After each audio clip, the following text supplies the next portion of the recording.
To Mr. President, thank you. Thank you very much, very much.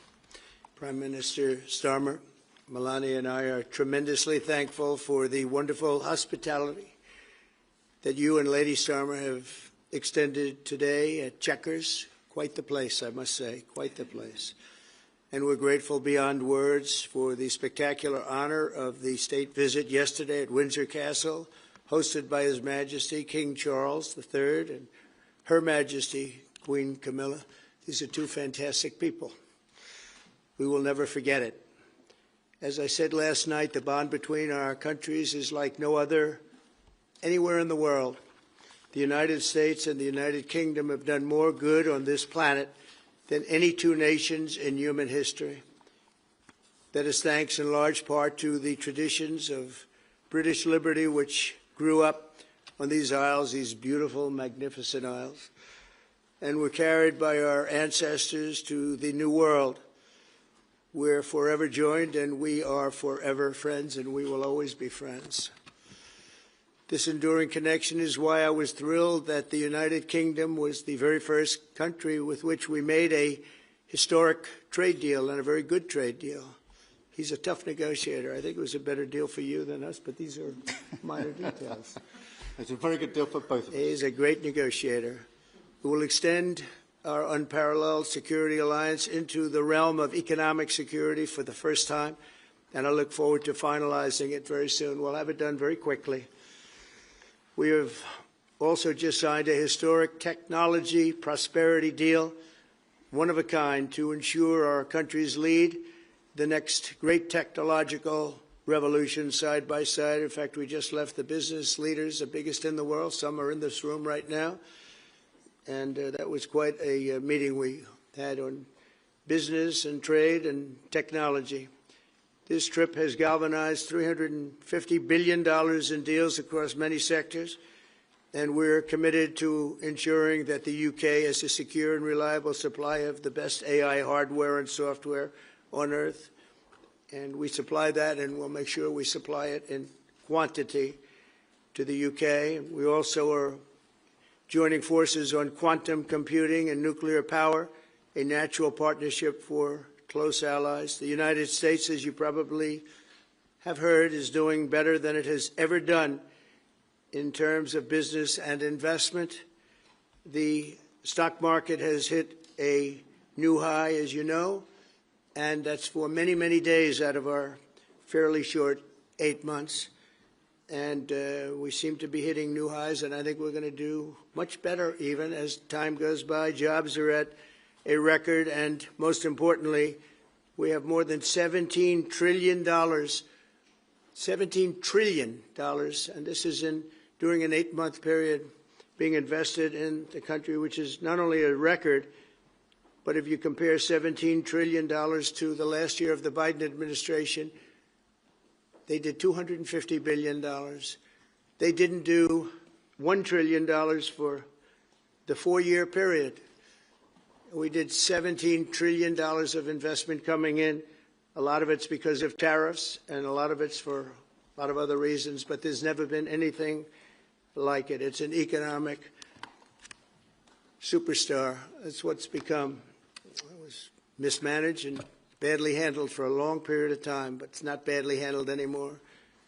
So that's a record, and remember, that's up until 8 months. We have another few months to go, and that number is going to get significantly higher, especially if we win a certain case that we're waiting to hear.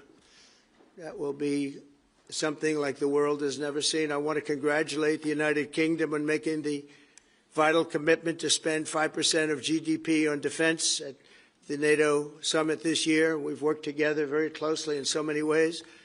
I'm very honored to tell you that we've solved 7 wars, wars that were unsolvable, wars that couldn't be negotiated or done. The U.S. has done 7 of them. The one that I thought would be easiest would be because of my relationship with President Putin, but he's let me down. He's really let me down. It was going to be Russia and Ukraine, but we'll see how that turns out. But that turned out to be, I thought it might be among the easiest of the group. But we have settled just about every conflict, and as you know, we're working very hard on Israel and Gaza. All that's happening over there, complex, but it's going to get done. It'll all get done right, and likewise Russia and Ukraine will get done. But you never know in war. You know, war is a different thing. Things happen that are very opposite of what you thought. You thought you were going to have an easy time or a hard time, and it turns out to be the reverse. As we saw in the unforgettable parade yesterday at Windsor Castle, what a place it is. The British Armed Forces carry on one of the finest military traditions in the world, one of the greatest marching bands, one of the most magnificent sights I've seen.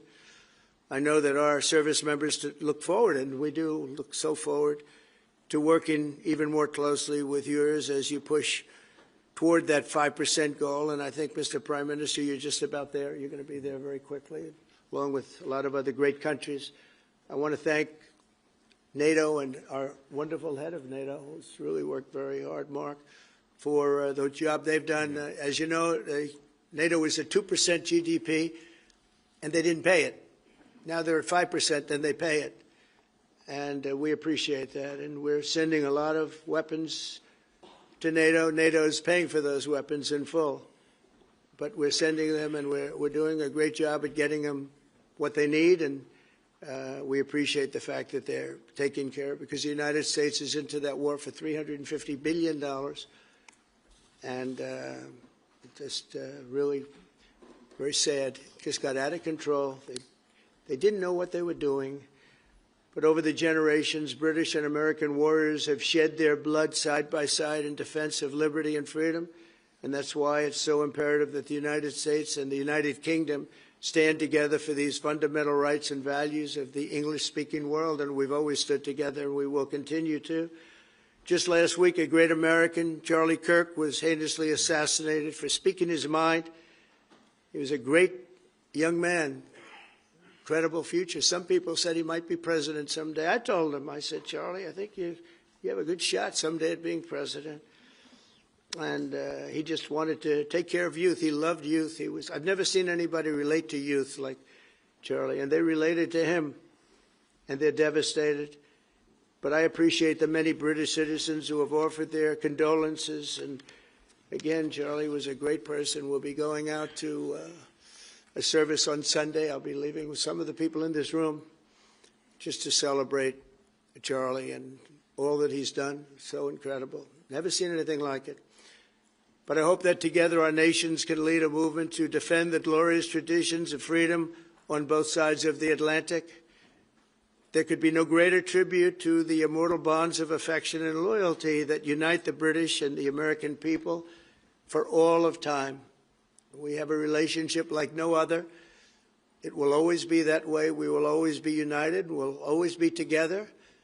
And I just want to thank you, Mr. Prime Minister, for the great job I think you're doing. Thank you very much. Thank you.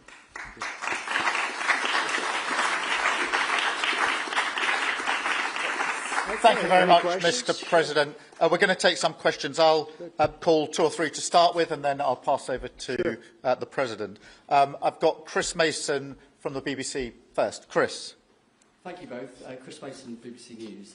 Mr. President, the UK is expected to recognise a Palestinian state in the coming days as the killing in Gaza continues. It often seems that you're the only person that Israel will listen to. What more can you say to them to tell them to stop? And why is the UK's position on a Palestinian state, in your view, wrong? And Prime Minister, what will the recognition of a Palestinian state actually achieve? Is it not just gesture politics to appease people in your own party? Thank you both. Well, Chris, let me just start with that, because we discussed this amongst other things. We had the best part of an hour, I think, upstairs earlier today, just one-to-one, going through a number of affairs, world affairs, in private. And we absolutely agree on the need for peace